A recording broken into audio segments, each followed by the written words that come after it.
अक्तब या अब्दुल्ला, ए अब्दुल्ला लिख, मूसा अलैहिस्सलाम का ज़माना था, एक इंसान 99 आदमी का कत्ल किया, बड़ा जालिम था, बड़ा जाबिर था, उन्होंने नाहक खून बहाया, 99 आदमी को कत्ल किया। एक ज़माना गुजर गया, एक अरसा गुजर गया, लेकिन अचानक उसके दिल में ये ख्वाहिश हुई, आरज़ू हुआ, उनके दिल में खौफ खुदा पैदा हुआ। उन्होंने सोचा कि मैंने इतना जुल्म किया, इतनी गुनाह किया, नाहक लोगों का खून बहाया, 99 आदमी का कातिल हूँ। ये सोच कर उन्होंने इरादा किया कि मैं अल्लाह से तौबा कर लेता, अल्लाह से माफ़ी मांग लेता, अल्लाह के हुजूर झुक जाता, अल्लाह के बारगाह में मैं सच्ची दिल से तौबा करता। ये सोच कर वो अपने घर से निकला। अपने घर से निकला, एक राहिब से मुलाकात हुई, एक इंसान से मुलाकात हुई। उन्होंने पूरी बात को बताया। फरमाया, साहब बताए, मैंने 99 आदमी को कत्ल किया, नाहक खून बहाया, मैं बड़ा गुनहगार हूँ, बड़ा जालिम हूँ, बताए क्या मुझे माफ़ी मिल सकती है? क्या मेरा रब मुझे माफ़ कर सकता है?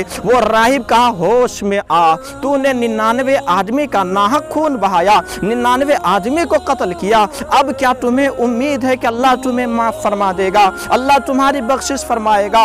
उस जब गुनहगार को ये बात पता चला, उस गुनहगार को जब खबर हुई, उन्हें मालूम हुआ कि जब मेरी बख्शिश ही नहीं हो सकती, जब मुझे माफ़ी ही नहीं मिल सकती, तो फिर मैं गिनती में कम क्यों रहूं? क्यों ना मैं गिनती को पूरा कर दूं, क्यों ना मैं गिनती में मुकम्मल 100 पुरा दूं। ये सोच कर उन्होंने उस इंसान को भी कत्ल कर दिया। फिर एक ज़माना गुजरा, फिर एक अरसा गुजरा, उसके दिल में फिर खौफ खुदा जागा, फिर उसके दिल में अल्लाह का डर पैदा हुआ और उन्होंने फिर इरादा बनाया, ऐसा करते हैं कि अल्लाह के हुजूर जाकर झुक जाते, अल्लाह से मैं माफ़ी मांग लेता, अल्लाह से मैं तौबा कर लेता। अज़ीज़ान मिल्लत इस्लामिया, ये इरादा बनाकर वो इंसान फिर निकला जो गुनहगार था, सियाकार था, खताकार था। और फिर रास्ते में एक इंसान से मुलाकात हुई, उन्होंने सवाल किया, पूछा, साहब बताए, मैं बड़ा गुनहगार हूँ, मैं बड़ा जालिम हूँ, मैंने 100 आदमियों का नाहक खून बहाया, 100 आदमियों को कत्ल किया, मैंने बहुत बड़ी गुनाह किया, मैं बहुत बड़ा गुनहगार हूँ, क्या कोई उम्मीद है, क्या कोई उम्मीद है कि अल्लाह मुझे माफ़ कर दे, अल्लाह मेरी बख्शिश फरमा दे? उस इंसान ने कहा, कोई बात नहीं, अगर तुमने गुनाह कर लिए, अगर तुमने जुल्म कर लिए, तो अल्लाह के बारगाह में सच्ची दिल से तौबा कर ले, अल्लाह के बारगाह में जाकर सच्ची दिल से यह तौबा कर ले।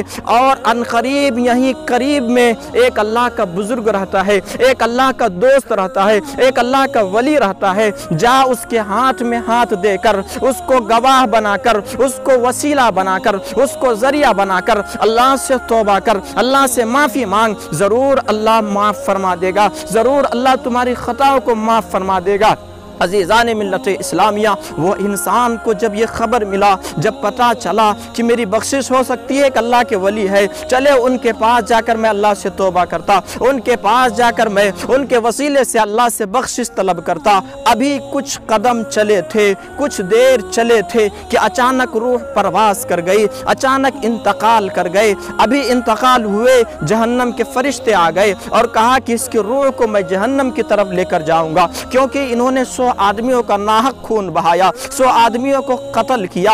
इतना देर होना था कि जन्नत के फरिश्ते भी आ गए और कहने लगे, मैं इसकी रूह को जन्नत की तरफ लेकर जाऊंगा। जहन्नम के फरिश्तों ने कहा, ये तो बड़ा जालिम था, ये तो बड़ा जाबिर था, ये तो बड़ा गुनहगार था, 100 आदमियों का नाहक खून किया, 100 आदमियों का नाहक खून बहाया, इसलिए मैं जहन्नम की तरफ लेकर जाऊंगा। लेकिन रहमत के फरिश्तों ने कहा कि ये जालिम तो था, ये गुनहगार तो था, ये सियाकार तो था, ये खताकार तो था, लेकिन अल्लाह के महबूब वली के पास जा रहा था, अल्लाह के दोस्त के पास जा रहा था, इसलिए इन्होंने पक्की इरादे के साथ तहैया किया था, पक्का इरादा किया था कि आज मैं अल्लाह से माफ़ी मांगने जा रहा, अल्लाह से तौबा करने जा रहा। लेकिन ज़िंदगी वफा नहीं की, ज़िंदगी ने इसके साथ नहीं दिया, इंतकाल कर गए, लेकिन इरादा बनाया था, इसलिए मैं इसे जन्नत की तरफ लेकर जाऊंगा। आखिरकार दोनों में बात होने लगी, ये मामला अल्लाह के बारगाह में पहुंचाया गया। अल्लाह सुब्हानहू व तआला ने हज़रत जिब्रील को हुक्म दिया, फरमाया, जिब्रील जाओ ज़मीन को नापो, अगर ज़मीन वली कामिल के से करीब है, वली कामिल की तरफ कम है, तब फिर इसकी नजात है। और अगर ये वली कामिल से दूर है, इसका घर करीब है, तो फिर जहन्नम के फरिश्ते जहाँ चाहे ले जाए। हजरत जिब्रील आए, ज़मीन नापने लगे। अल्लाह सुब्हानहू व तआला ने ज़मीन को हुक्म दिया, ए ज़मीन वली कामिल की तरफ सिमट जा, वली कामिल की तरफ सिमट जा, क्योंकि ये मेरा बंदा था, गुनहगार तो था, सियाकार तो था, खताकार तो था, लेकिन मेरे वली के पास जा रहा था, मेरे दोस्त के पास जा रहा था, मेरे महबूब बंदे के पास जा रहा था। अल्लाह का हुक्म हुआ, ज़मीन सिमट गए। जब हजरत जिब्रील ने ज़मीन को नापा तो ज़मीन वली कामिल से करीब निकला। अल्लाह पाक ने फरमाया कि अल्लाह ताला के तरफ से, अल्लाह सुब्हानहू व तआला ने फरमाया कि मैंने इस बंदे को माफ़ कर दिया, क्योंकि मेरे नेक बंदे के पास जा रहा था, मेरे महबूब बंदे के पास जा रहा था। अजीज़ान मिल्लत इस्लामिया, ज़रा आप गौर करें,